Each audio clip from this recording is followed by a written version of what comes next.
It's a pretty well-known fact that film is a subjective art form. There's movies like Citizen Kane and The Godfather that have gone on to win countless awards. But then if you even think about insulting a movie like Shrek, you'll get bullied off the internet. In this video, I'm going to explore what actually makes a film great regardless of all the subjective opinions and prove to you why Marty Supreme is a masterclass in screenwriting. By the way, there are spoilers, so click off now if you want to avoid them. Pour a pint that dirty. To be 10 out 30. Still sipping dirty. In Marty Supreme, you are given probably the most memorable character intro in all of modern cinema, for a character that we don't even get to meet until the very end of the movie. If you aren't familiar with Chekhov's gun, it's a principle that says any object that you introduce in Act 1 has to be used by one of the characters by the end of Act 3. So if you introduce a gun in the first act, it has to be shot off by the end of the film. And Marty Supreme is full of Chekhov's guns. The baby, ping pong balls, even the final match with Endo was referenced earlier in the film, only to become the thing that drives Marty's ambition later on. I'm here representing the United States. Japan? Mm-hmm. Japan has a team here? Yeah, that's what I just said. How'd they get around the travel ban? Because table tennis is the fastest growing sport in the Asia. It's huge over there. As well as all the setups and payoffs, there's a very clear narrative structure that happens in the script. In science terms, this is called Murphy's Law. Anything that can go wrong will go wrong. And if you've seen this film, this statement could not be any more true. Since 2017, I'm living the dream, getting the cream, I'm living on theme, I'm doing my thing. It's Marty Supreme, it's Marty Supreme, it's Marty Supreme. In screenwriting, the general rule of thumb is that conflict makes a good story. And whenever you can, adding conflict and raising stakes for the characters is a surefire way to get your audience invested. The amount of random and unexpected things that happen in this movie. At every turn, every corner, there is always something going on and another challenge that he's got to conquer. This conflict and raising of the stakes is what makes this movie so interesting. The writers understood that the humour is not in the actual problem, but the irony in the randomness of it. Look at old school comedy like slapstick, commedia dell'arte, Punch and Judy. They work because everything's exaggerated and ironic. The action of Marty getting spanked by a ping pong racket is not funny in and of itself. It's the randomness and awkwardness that comes in that scene that makes it funny. The bathtub falling and breaking someone's arm and scaring the dog is not a funny situation. But the fact that this would probably never happen and it just happens to Marty, even after everything we've just seen him go through, makes that scene even funnier. It also sets up him having to take care of the dog later, which is again another use of Chekhov's gun. Don't worry about the dog. Give me your arm. Okay, close it up.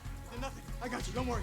Alfred Hitchcock famously once said, "There is no terror in the bang, only the anticipation of it." There's a moment in this film that I think fits this quote perfectly. It's when Marty has to get a new necklace from Kay Stone near the very end, and they end up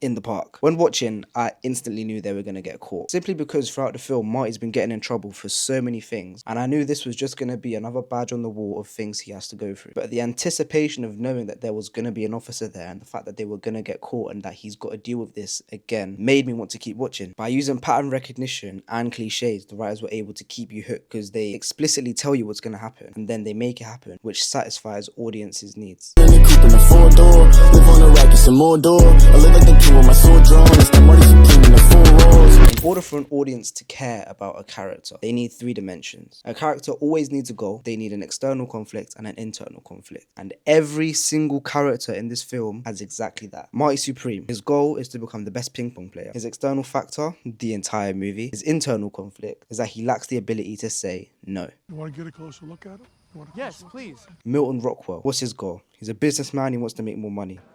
You can use that. Use it for what? For an advertisement or something. I don't know. You're the business guy. His external conflict is Marty, and his internal conflict is that he's got way too much ego and tries to embarrass Marty and make fun of him wherever he can. Even the dog follows this rule. The goal is to get back to the owner. His external force is the fact that everyone keeps kidnapping him and taking him, and his internal force is that his owner's a crazy person. Where am I gonna be? I'm gonna be downstairs taking a hammer to your girl's stomach. That's where I'm gonna be. Okay, maybe it's not that deep. But the point is that every character in this film has a clear end goal and an achievement that they want. And every character has somebody or something getting in their way of achieving that. And this is something that's consistent throughout the entire script, which makes the film easily digestible for audiences and packaged well for us to understand and go along with the story. At the end of the day, take from this video what you want. I'm just sharing my opinions as to why I love this script so much, as well as the film, and also why I think it works. If you have any thoughts, feel free to share them in the comments. I'll do my best to reply. Make sure you like and subscribe. It would really help the video and the channel with the algorithm. And if you're interested, join my Discord server. I made it specifically for filmmakers and a community of creatives. We offer resources, community, as well as live feedback from other members in the server. I've been Ollie, take care and stay hustling.